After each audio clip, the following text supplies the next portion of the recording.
سڵاوتان لێبێت و ئەم کاتتان باش بینەرانی خۆشەویستی تەلەڤیزیۆنی کۆمەڵە بە یارمەتی هاوڕێیانی هاوکارم لەگەڵتانم بۆ پێشکەشکردنی گەشتی هەواڵەکانی سەر لە بەیانی ڕۆژی یەکشەممە سەرەتا سەردێڕی چەند هەواڵ کۆبوونەوەی ناڕەزایەتی کرێکارانی ئیدارەی ئاگرکوژانەوەی شاری سنە ناڕوونی چارەنووسی هاوڵاتیکی دەستبەسەرکراو لە شاری کامیاران بەتاڵانبردنی سەروەت و سامانە سروشتیەکانی ئەفرین گیانلەدەستان و برینداربوونی 11 کرێکاری شارەداری لە تاران و بەڕێوەچوونی ئاکسیۆنی دژ بە حکومی سێدارە لە هامبۆرگ.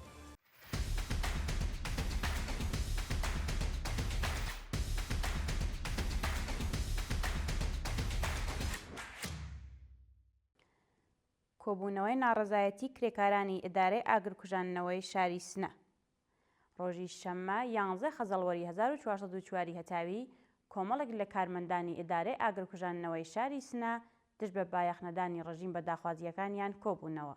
بەپێی ئەو وێنانێ بەدەستمان گەیشتوون ناڕازیان ئاماژە بەوە دەکەن کە بەهۆی کەمبوونی هەقدەست و پەینەدانی هەقدەست و مەزایە دواخراوەکانیان دۆخی ژیانیان لە خراپیدایە و خوازیاری بەرزکردنەوەی ئاستی هەقدەست بەپێی ڕێژەی هەڵاوسان دابینکردنی بیمەی دەرمانی و هەروەها ئیمکاناتی تایبەت بە کوژانەوەی ئاگر پێدانی هەقدەست و مەزایە دواخراوەکان و هەروەها وەدیهاتنی بەڵێنەکانی بەرپرسان بوون.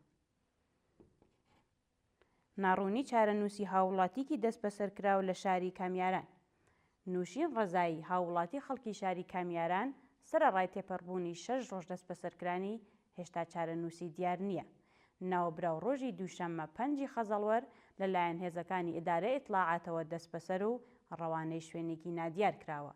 شایانی باسە سەرەڕای بە دوواداچوونی بنەماڵەی ئەو دەست بەسەرکراوە لەسەر شوێنی ڕاگرتن و دۆخی تەندروستی تا کاتی داڕشتنی ئەم هەواڵە سەبارەت بە ئەو هاوڵاتیە زانیاریەک لە بەردەستانیە. ئازادی کاتی هاوڵاتیکی خەڵکی شاری بۆکان بە دانانی بارمتە ڕۆژی ڕابردوو موحسێن گەردشی هاوڵاتی دەست بەسەرکراوی خەڵکی شاری بۆکان بە دانانی بارمتە بە شێوازێکی کاتی ئازاد کرا. ناوبراو ڕۆژی سێشەممە 15 ڕەزبەری ئەمساڵ هاوکات لەگەڵ براکەی حسێن گەردشی لەلایەن هێزەکانی ئیدارەی ئیتلاعاتی شاری بۆکان دەست بەسەر و ڕەوانەی گرتوخانەکانی ئەو ناوەندەکران. ئەو هاوڵاتیە پاش لێپرسینەوە لەلایەن ئەو هێزانەوە ڕەوانەی بەندیخانەی شاری بۆکان کرا و زیاتر لە 35 ڕۆژ لە مافی پەیوەندیگرتن لە بنەماڵەکەی و دەستڕاگەیشتن بە پارێزەر بێبەش کرا. شایانی باسە حسێن گەردشی برای ئەو بەندکراوە ڕێکەوتی 5 خەزەڵوەر بە دانانی بارمتە بە شێوازێکی کاتی ئازاد کرا. بە تاڵانبردنی سەروەت و سامانە سروشتیەکانی ئەفرین بەپێی راپۆرتەکان لە ماوەی 2 ڕۆژی ڕابردوودا زیاتر لە 150 داری زەیتون لەلایەن چەکدارانی سەر بە ڕژیمی تورکیاوە بڕاون. بەپێی دوایین زانیاریەکان لە چەند ساڵی ڕابردوودا چەکدارانی سەر بە ڕژیمی تورکیا و هەروەها ئەو کەسانەی کە مەبەستی گۆڕینی دموگرافی ناوچەکە ڕەوانەی شاری ئەفرین کراون خانوو و زەویە کشاوەرزیەکانی خەڵکی پەنابەری ئەفرینیان زەوت کردووە. بەپێی ئەو وێنانێ بەدەستمان گەیشتوون ڕۆژی ڕابردوو لانی کەم 150 داری زەیتونی هاوڵاتیەک بە ناسناوی شکر دەملی لەلایەن گروپە چەکدارەکانی سەر بە ڕژیمی تورکیاوە بڕاوە و بۆ تورکیا ڕاگوێزراوە.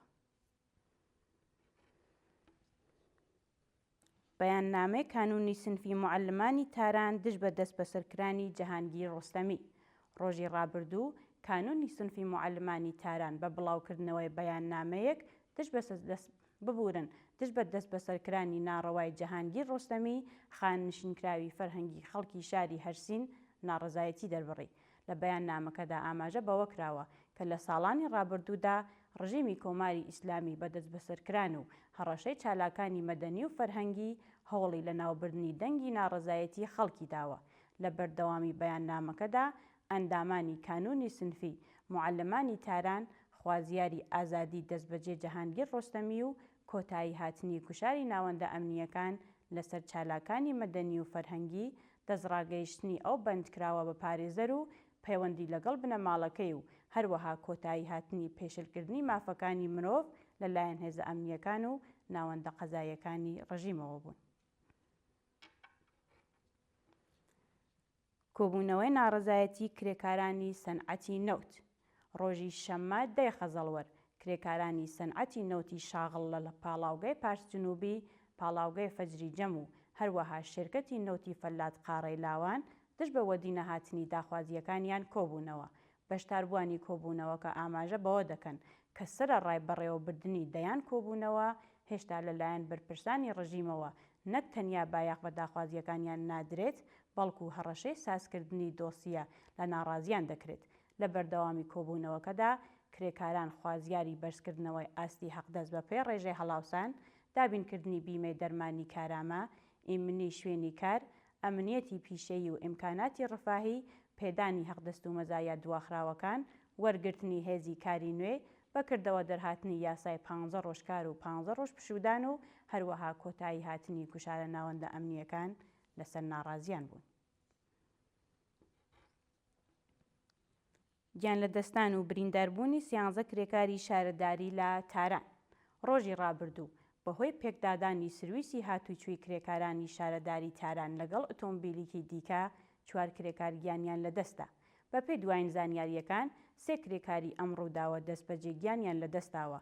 کرێکارێکی دیکە پاش گواستنەوە بۆ نەخۆشخانە بەهۆی سەختی برینەکانی گیانی لەدەستاوە و هەروەها دۆخی تەندروستی چەند کەسی دیکەی ئەم کارە ساتە لە خراپیدایە.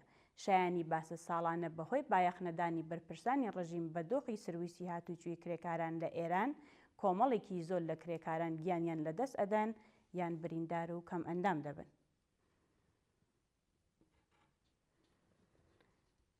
دوایین هەواڵمان سەبارەتە بە بەڕێوەچوونی ئاکسیۆنی دژ بە حکومی سێدارە لە هامبۆرگ. ڕۆژی شەممە 10 خەزەڵوەری 1404 هەتاوی کۆمەڵێک لە ئێرانیانی ئازادیخوازی ئاڵمان دژ بە سەپاندنی حکومی سێدارە بەسەر بەندکراوانی ئاکسیۆنەکەیان بەڕێوە برد.